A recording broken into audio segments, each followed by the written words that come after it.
Hello everyone, and welcome to this afternoon session of the first day of the Changing Culture Conference.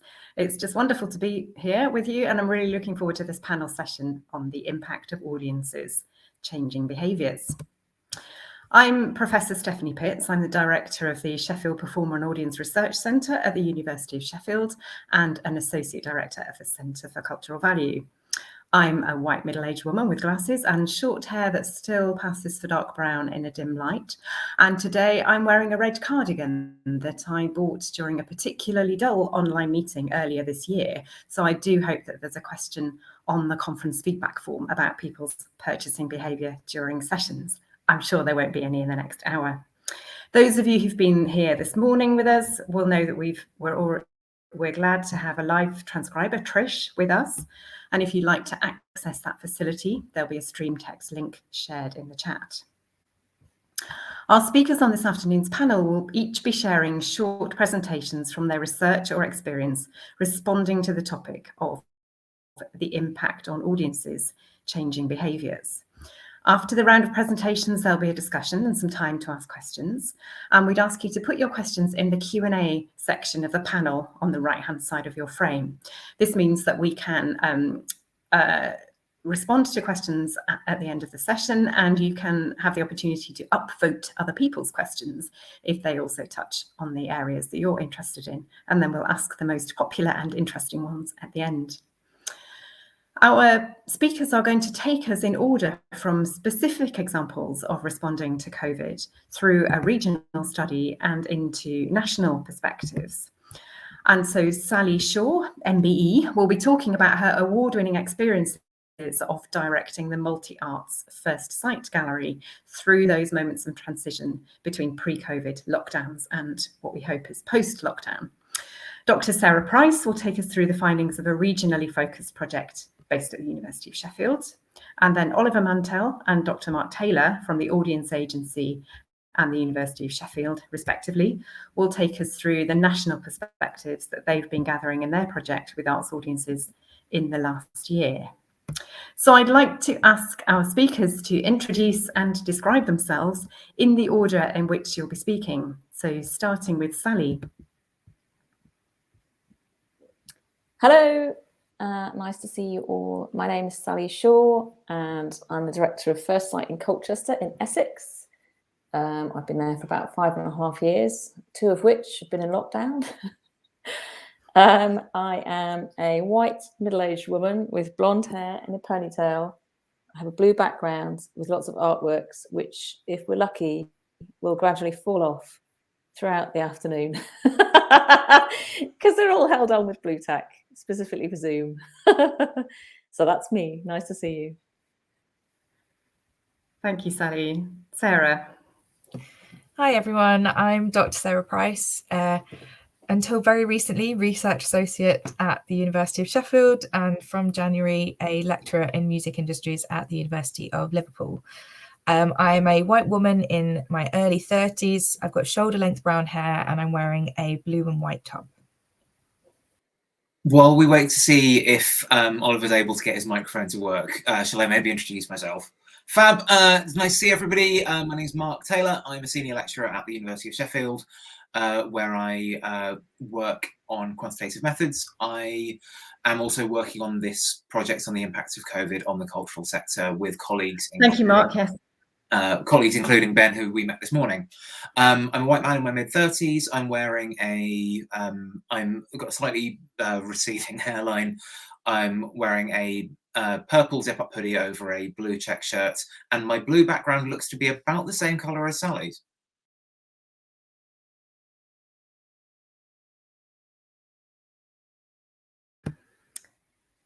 No, Oliver, still can't hear you. That's a bit distressing. Okay, let's hope that that's all fine by the time you're actually delivering your paper. But I will say that Oliver is the works with the audience agencies. So with Anne Torrigiana, who you might have met this morning. And I'm going to resist describing you because that just seems far too personal. Anyway, let's move on. And we'll begin with Sally's presentation about her experience at the First Sight Gallery. Thank you. Okay, can you share my first slide, please? So I've got 3 slides. I'm going to keep this to 5 minutes. And my colleagues will wave at me if I'm looking like I'm going over. Can you actually go to the second slide first? I just realised as we were chatting that I put them in slightly the wrong order. That's the one. Thank you very much. So this is one of my favourite charts of last year. This is our online newsletter subscribers. On the left-hand side, you can see that we started at the beginning of lockdown with about 11,000 subscribers. And it had taken me about 3 years to get from 8,000 to 11,000. And then in the first couple of weeks of lockdown 1, it shot up to about 41,000 when we introduced our first Art is Where the Home Is activity pack. And we just happened to have an idea, get it out there quick and catch the first wave of press who had very little to do in those first couple of weeks other than look for things to talk about that were positive and exciting for people to do. So our activity packs caught that first wave, and boink, our newsletter subscribers went up to 41,000. Over the course of the next 12 or so months, we stayed fairly high, did pretty well at maintaining that interest. And then the second spike that you'll see on the right-hand side is our Great Big Art Exhibition programme that we launched in January of this year. So what essentially happened to a lot of our audiences was they moved from the gallery to online, and we also added brand new audiences to that existing group. So that was a huge transition for us. If you go back to the first slide for me, that would be helpful. So these are the individual packs as we launched them over the course of the first 12 months of 2020.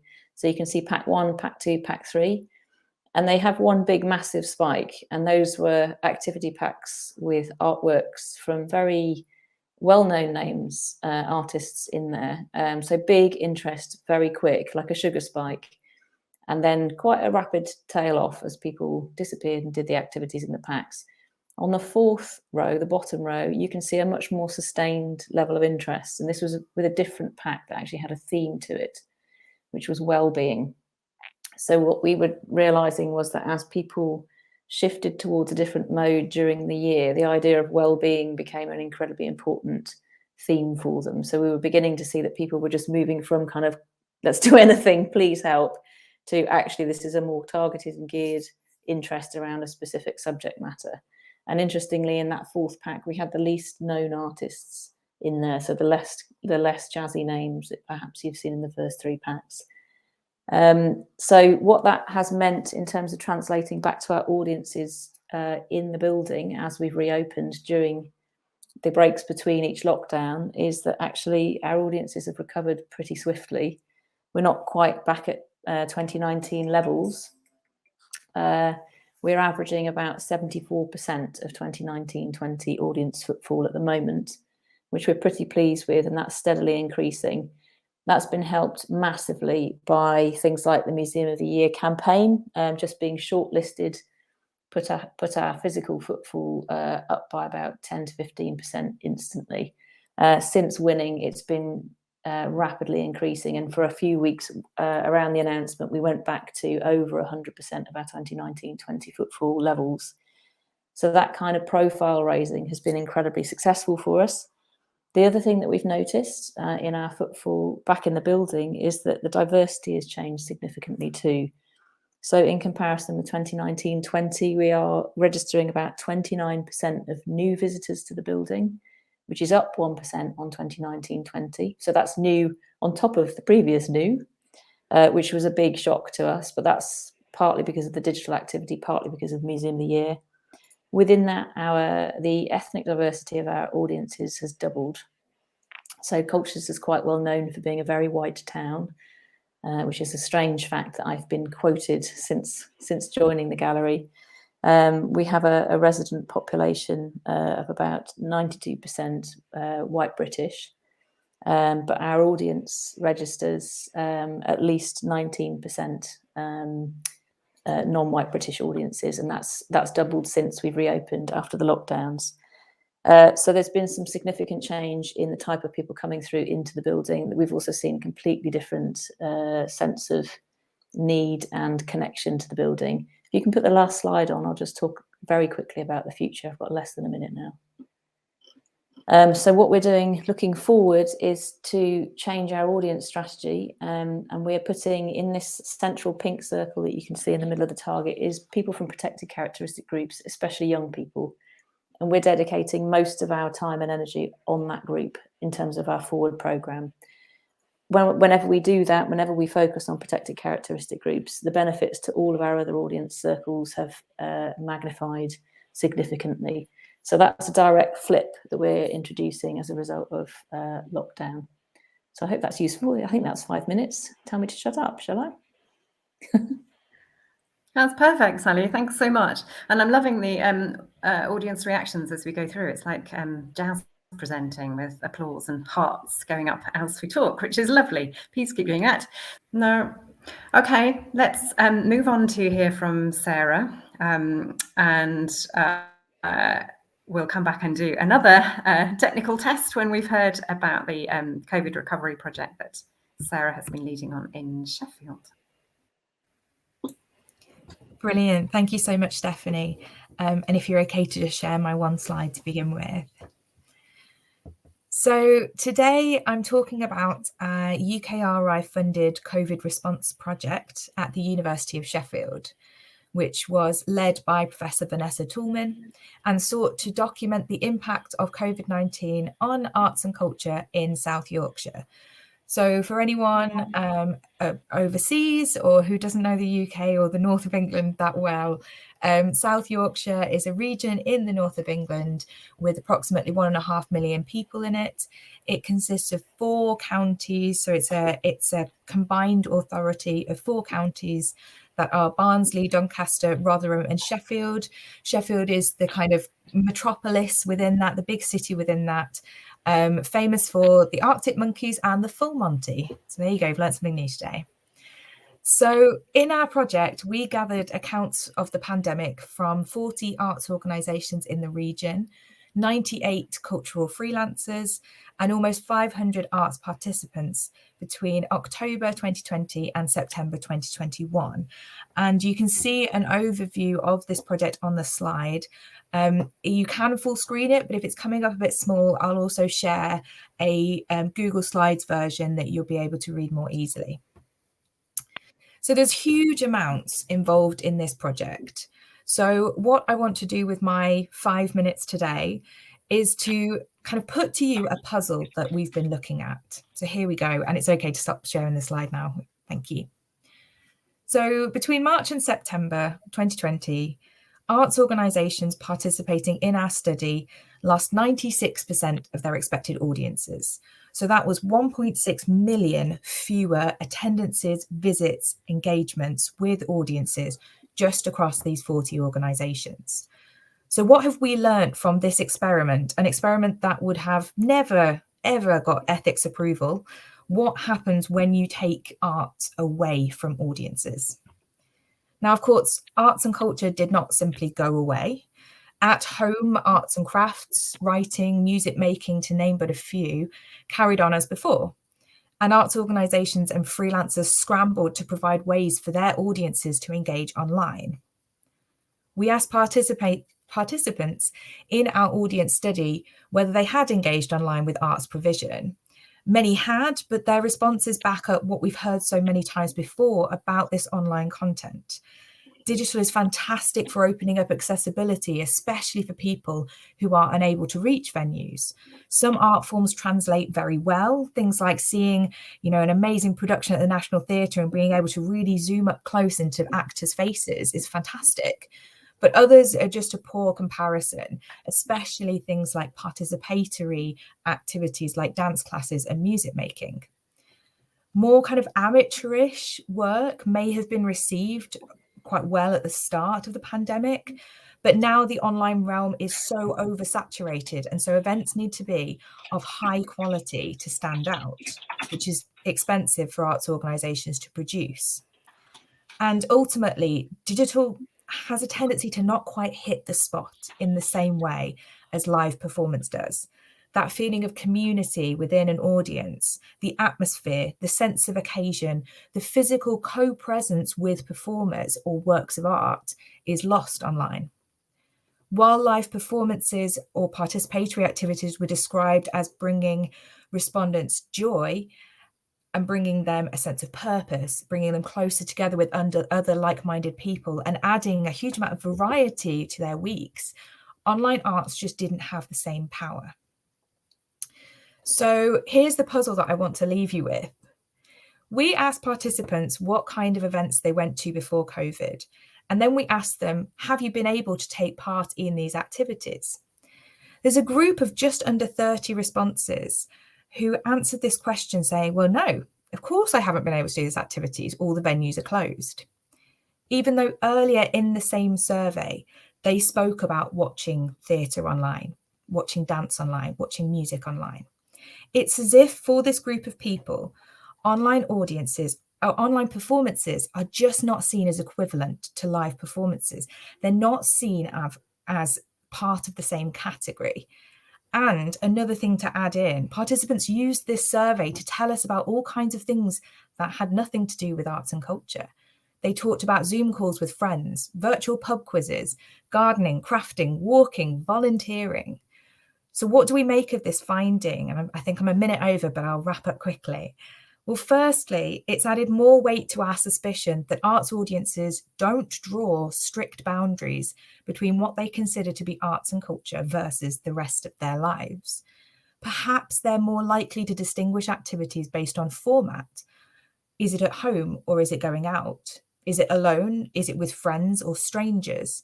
Do you have to be there at a strict time and buy a ticket, or do you just drop in spontaneously? Is it an activity where you focus quietly on the task or one where you chat through it? And these boundaries might have been blurred even further by the pandemic. And then secondly, when arts events didn't fill that gap that was left by arts in-person events being cancelled, people turned to other kinds of hobbies and activities, which means that online art may not have kept audiences warm during this period. We can't guarantee how audiences will re-engage or whether they will re-engage with the arts when they feel safe to do so. But one thing's for sure, and that is the impact of this great pause that the world has experienced and the surge in digital programming is likely to have shockwaves amongst audiences for some time to come.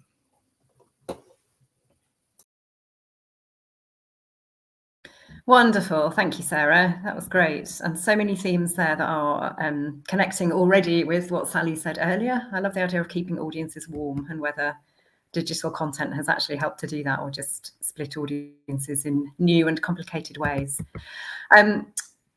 Mark has valiantly offered to go next so that we can carry on sorting out Oliver's microphone problems. So if that's okay, Mark, that would be grand. Fab. Thanks very much, everyone. I'm going to talk a little bit about some of the work that we've been doing as part of the impact of COVID on the cultural sector project, thinking about audiences in a kind of national context. It's really helpful to hear from Sarah about what's been happening in South Yorkshire, because we hear a lot of echoes of those stories in some of the work that we've been doing ourselves. And I'm going to particularly focus on a piece of work that I've been doing along with my colleagues, Tal Fader, Dave O'Brien, Siobhan McAndrew, and Rebecca Florison, which is basically thinking about how audiences changed or how they didn't.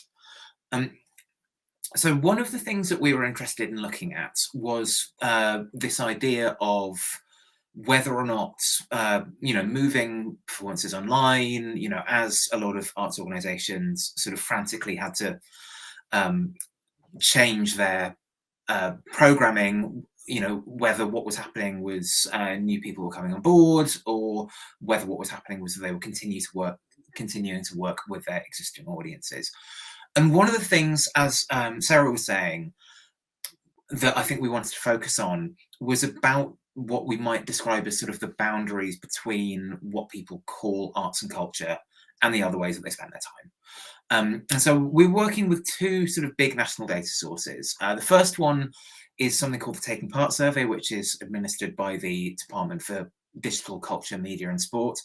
As you can imagine, when you normally rely on survey data that entails a physical interviewer showing up to somebody's house and then asking them a number of questions for an hour, that's been quite difficult to do during the pandemic.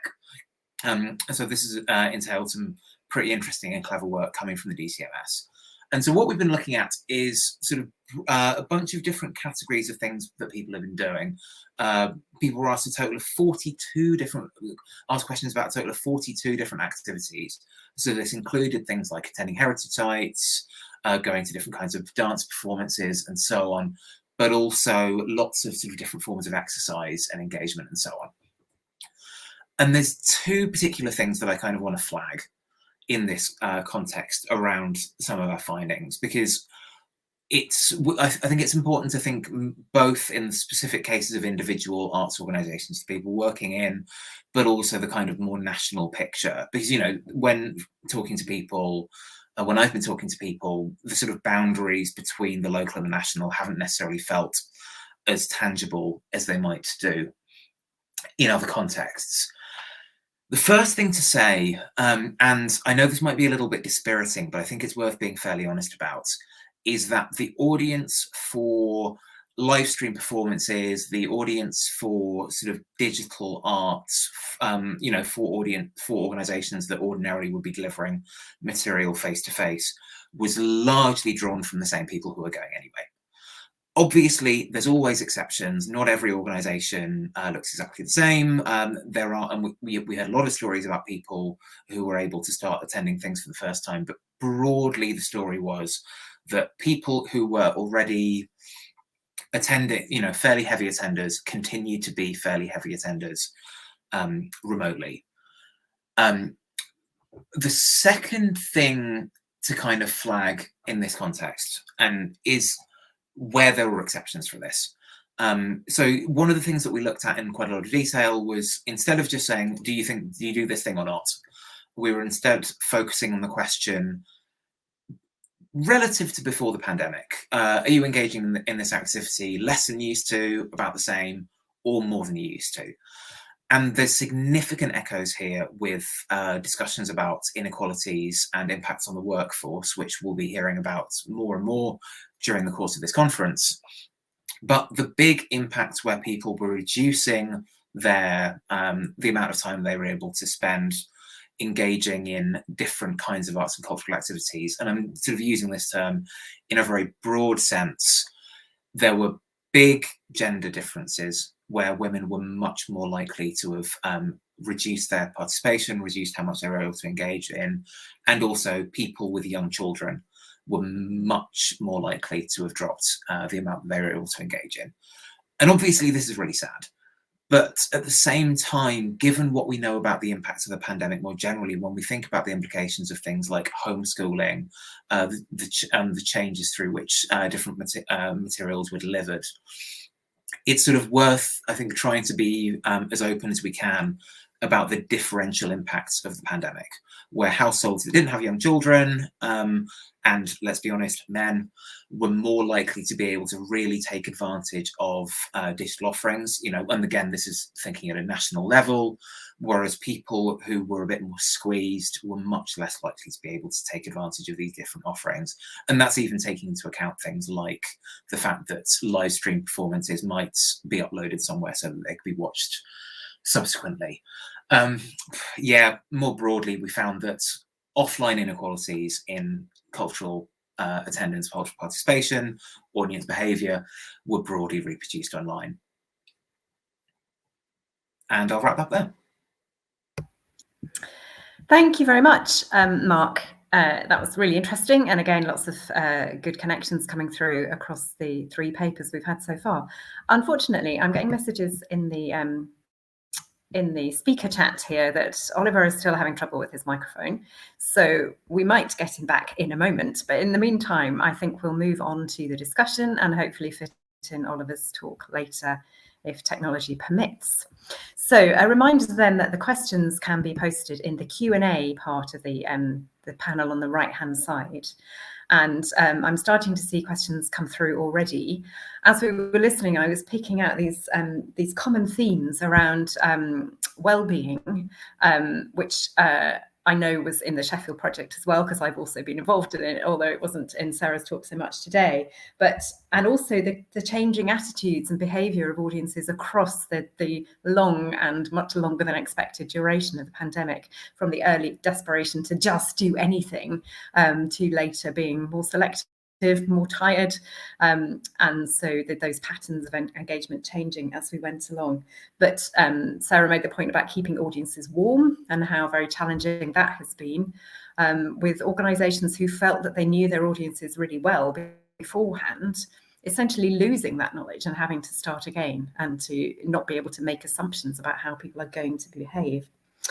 So, despite the lovely comment in the chat about how difficult it is to look each other in the eye online, we will do our best to have a conversation as we continue in this session.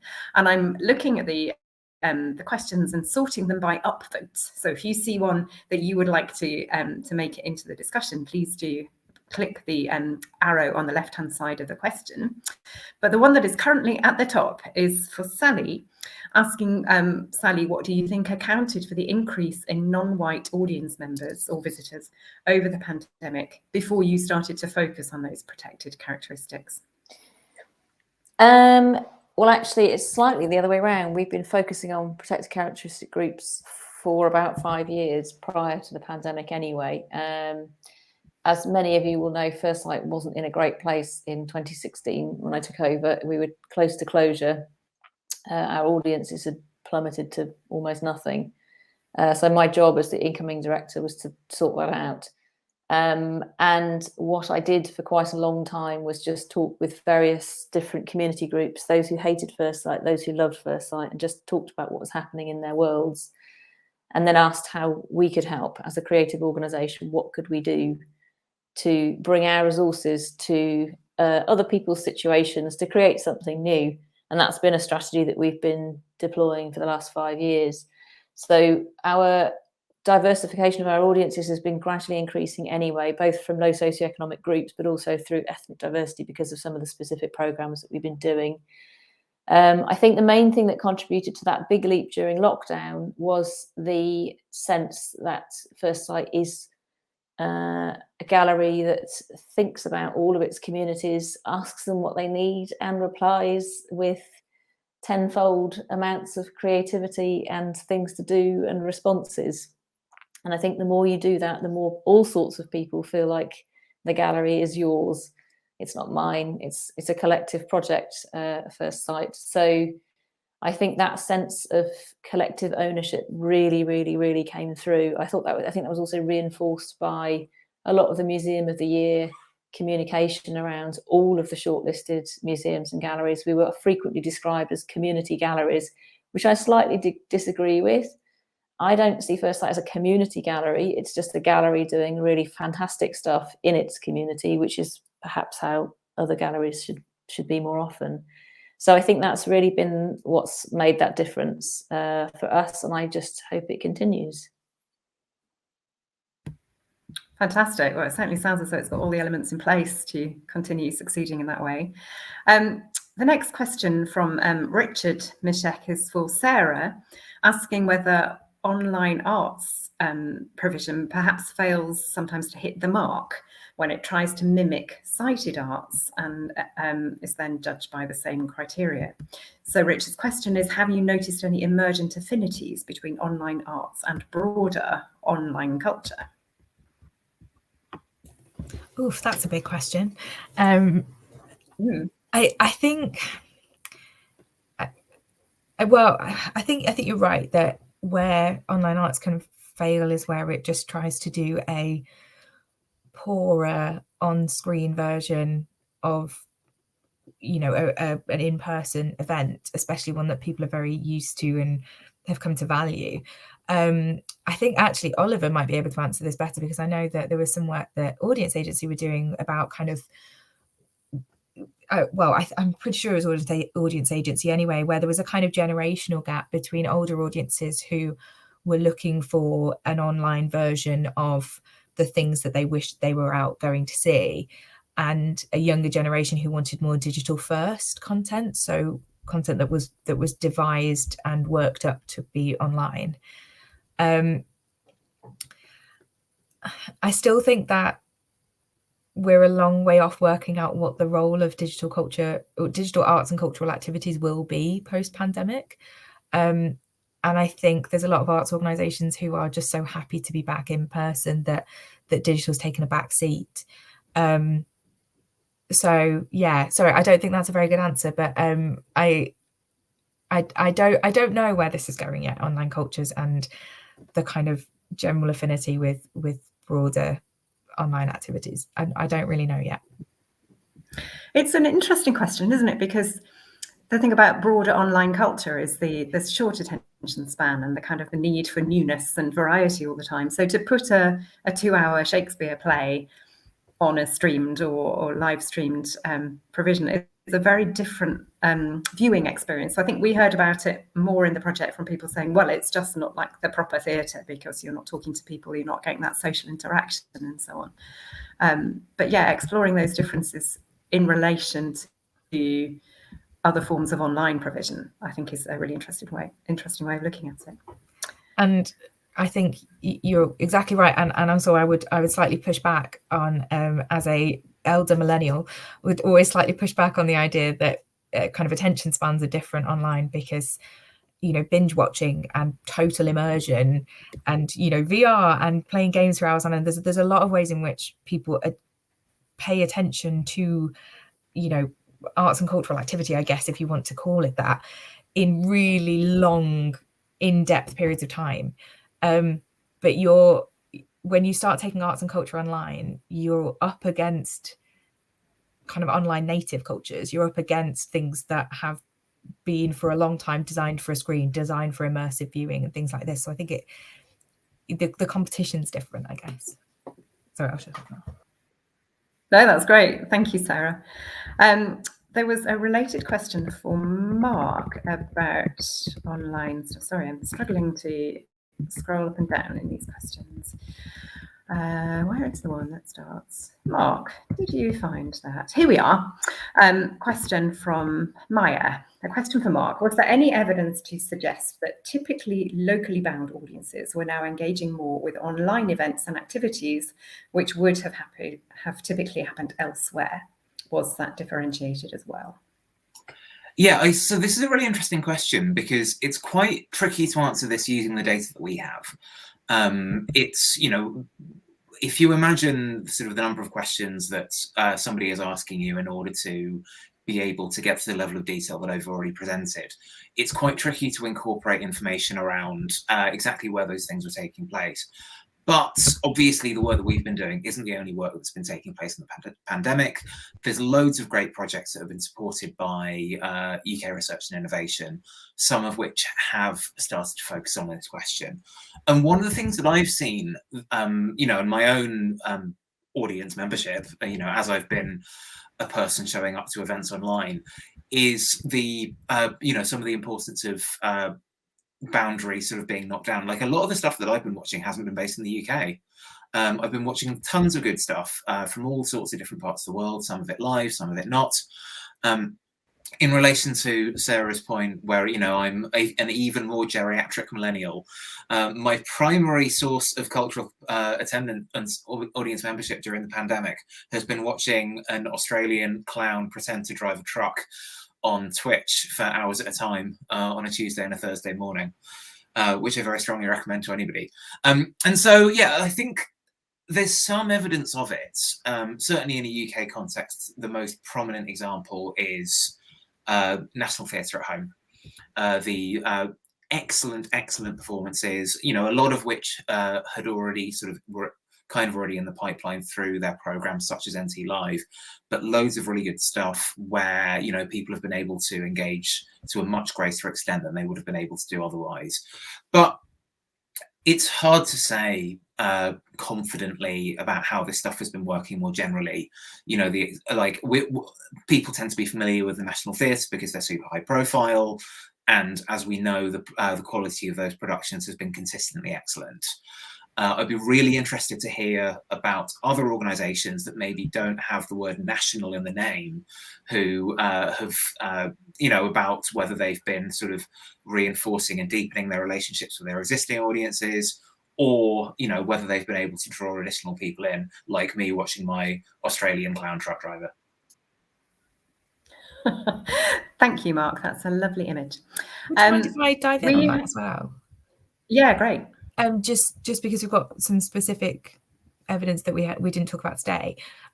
So having talked about an audience that is very much South Yorkshire and the surrounding regions, and therefore in the north of England and far away from London, there was so one of the questions we asked in our survey was, to what extent will you engage with digital culture beyond the pandemic? Which is obviously, you know, it's predictive, so it's always taken with a pinch of salt. But there were quite a lot of responses where people said, you know, not generally, that's not going to be what I choose to do, except for things that are in London, things that I can't access geographically. It suddenly opens that up to me in a way that I couldn't consider it before. So I think potentially this period of viewing things online has maybe shown people that that's a possibility, whereas before it would just be look at the flyer, decide you're not going to spend a whole weekend in London, and that's the end of it.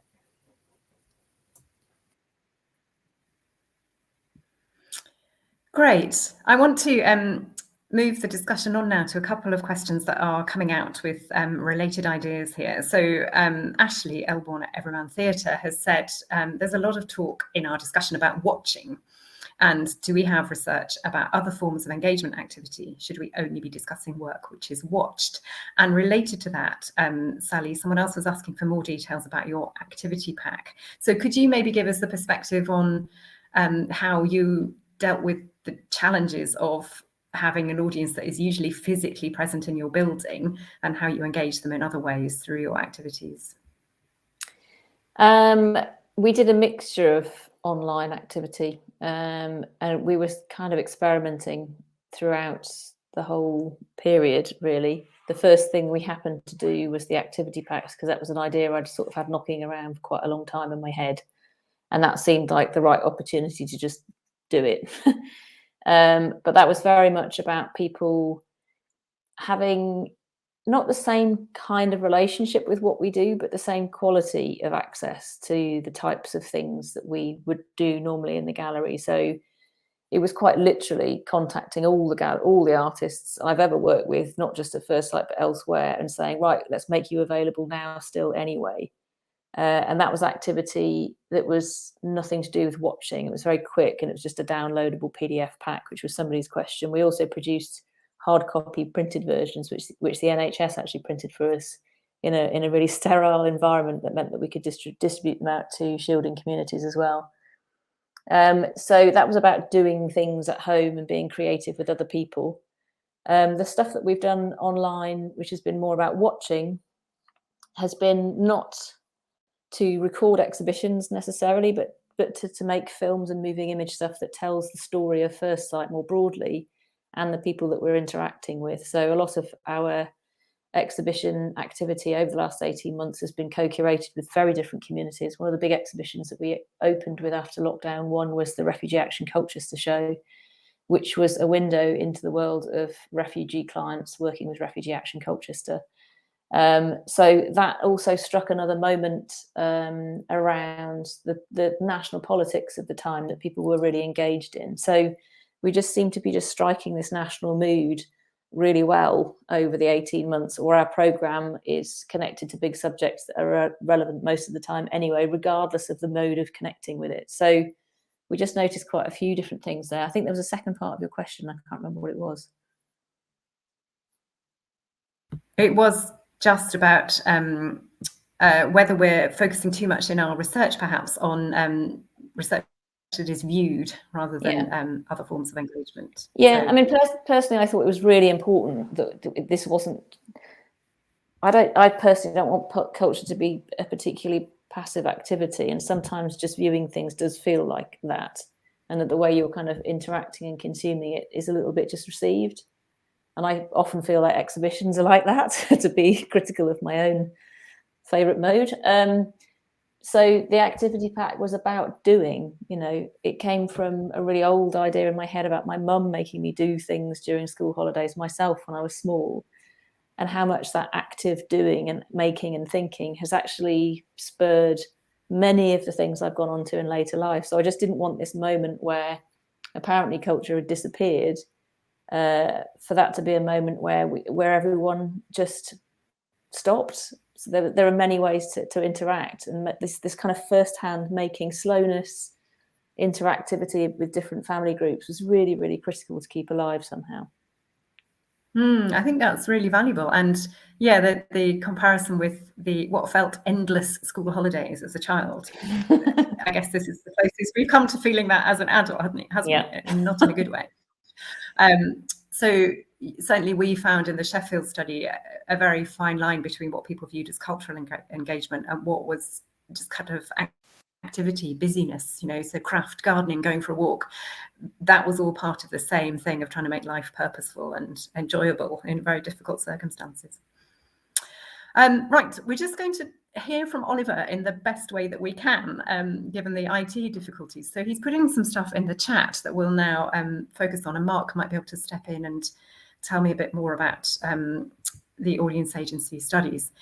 I'm sure some of you will be familiar with them anyway. They've been enormous and impressive and very, very useful.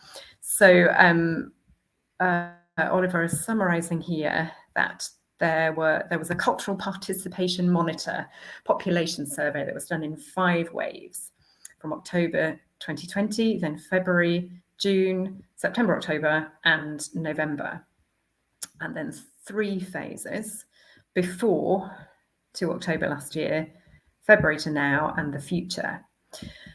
In the first part of COVID, Oliver says, there was a big drop in-person attendance, of course. 85% attended any of a list of arts heritage events and activities, and this went down to 34% in that first stage. Online participation was up a lot, but it was not broader. So 40% of respondents in that 12 months before the pandemic changed to 43% March to October. Participatory activity was similar across the 2 phases, 72% in the year before and 72% March to October. From February to now, in-person attendance has risen progressively, from 1 in 10 to 1 in 3 to 1 in 2, but in the latest wave, still 1 in 2 or lower. And that certainly relates to what we've seen in the Sheffield survey of people who, at the early stages, were desperate to get back to things and were saying very positively that they couldn't wait to go to stuff. But the responses in the later stages were becoming much more cautious and much more concerned about safety, and indeed whether things would feel the same once people return to them.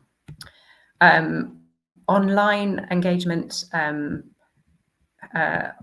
flat at 25%-ish, but then dropped off in recent weeks, perhaps because of a reduction in provision as venues are returning to in-person.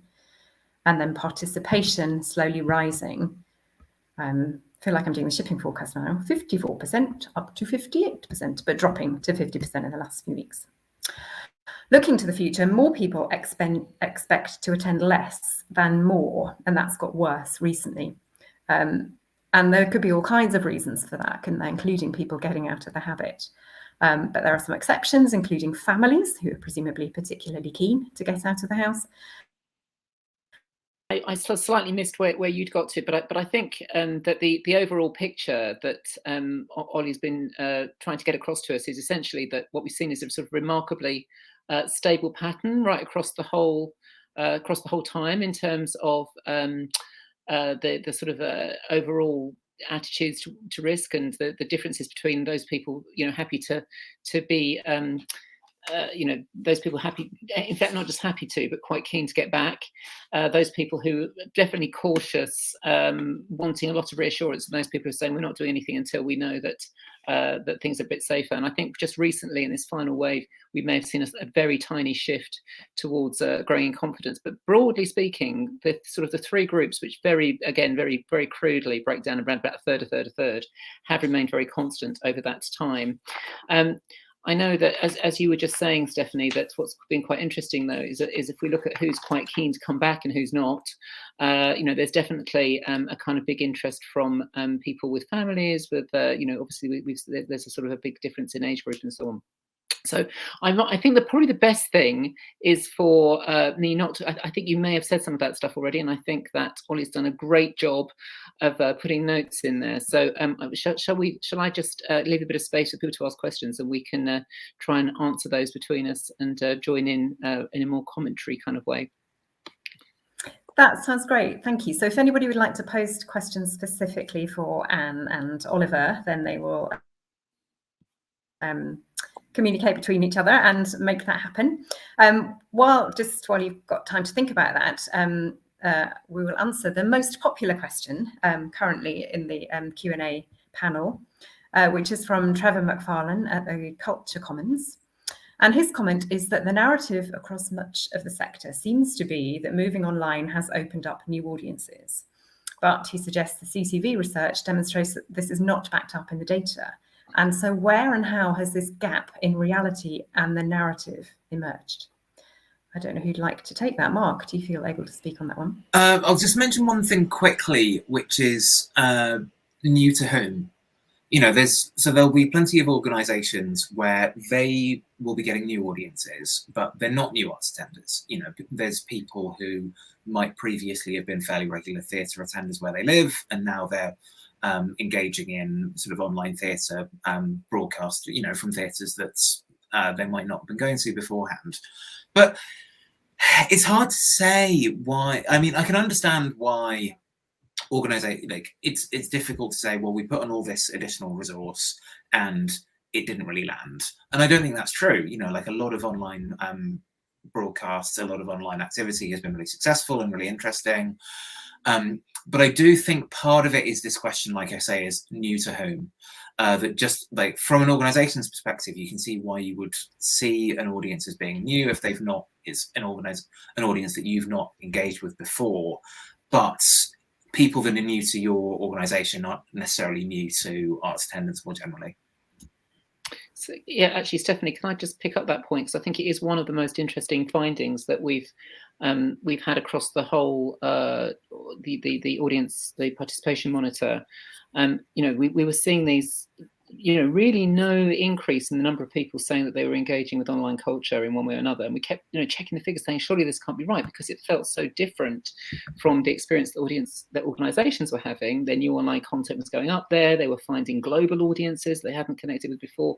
It seemed as though that, you know, that it felt that it was going really, really well. But I think that the really important point to say is, and it's not that this is a, you know, it just needs qualification, this notion of greater access, as Trevor's outlined here. I mean, the point is that if you were already culturally active and you were already quite interested in doing things online, you for sure did more of it. And that's very exciting. So we've suddenly, you know, created, you know, really, really noticeable figures for disabled people who are culturally engaged, but able to do many, many more things, really enthusiastic about that. So super important that we've suddenly opened up new channels, people doing a greater variety of things, doing more things. And in particular, so particularly noticeable, as we said, around disabled audiences and visitors, particularly noticeable how much younger that audience skews than in-person audiences, and how much more ethnically diverse they are than in-person audiences. So really good news stories there that we shouldn't undermine.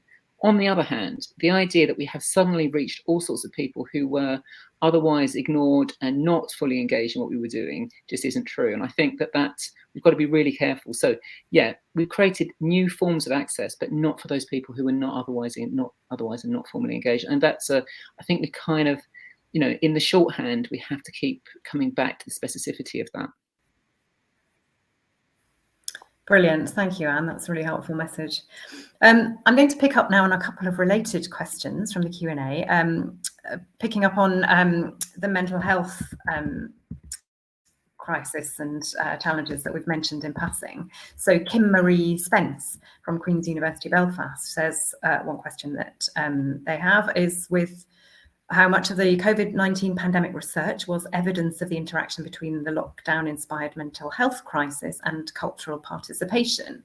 So did that crop up in any of the work presented? And I know it did in Sarah, so I'll ask her to take that question first. Yeah, absolutely. So this was actually a huge focus of our questionnaire. We looked at kind of mental health, mental well-being, I guess is probably a better term, and sense of community, and how the removal of in-person events might have affected that.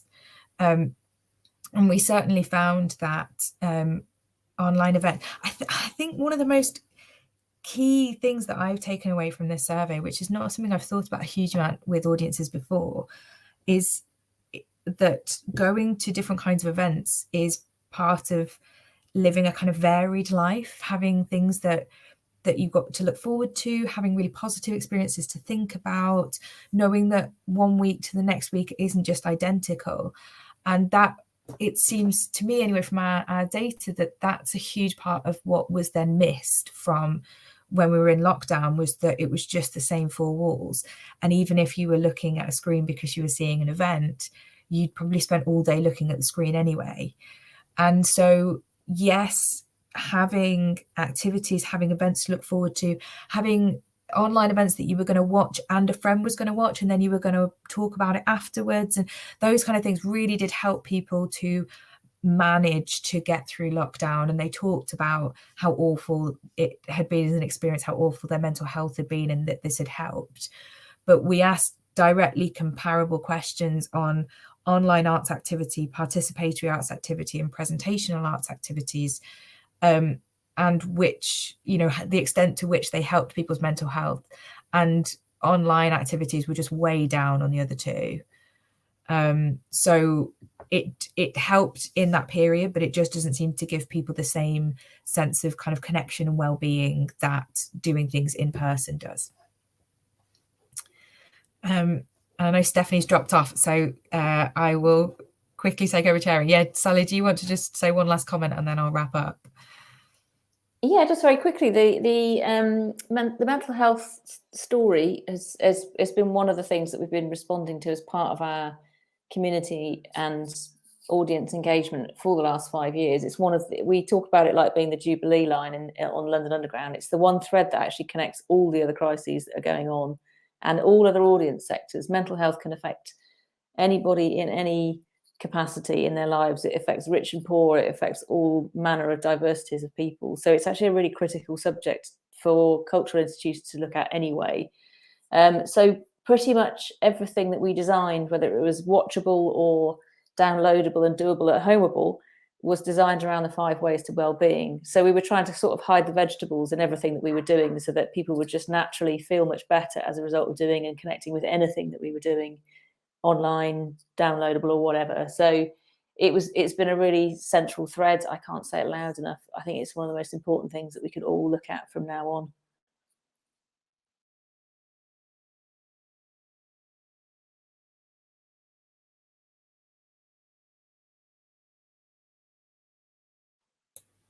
Oh, I don't know if we've maybe what did I don't know if we've maybe lost Stephanie, so I'll do the last couple of bits.